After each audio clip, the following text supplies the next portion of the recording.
पुराने बाजार के कोने में एक बूढ़ा मोची था, अली नाम का। हर जूता सीते हुए अल्हम्दुलिल्लाह कहता। एक दिन उसका बेटा बीमार पड़ गया और सारे पैसे दवा में लग गए। लोग बोले, अली अब तो बंद कर दे अल्लाह अल्लाह कहना, तेरे हालात तो और खराब हो रही हैं। अली मुस्कुराया और बोला, मैं अल्लाह को इसलिए याद नहीं करता कि वो मेरा हाल बदल दे, मैं उसे इसलिए याद करता हूं कि हाल जैसा भी हो दिल बदल न जाए।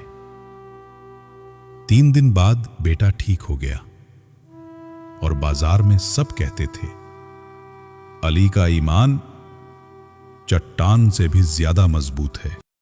मज़ीद इस्लामी तालीमात के लिए चैनल को सब्सक्राइब करें।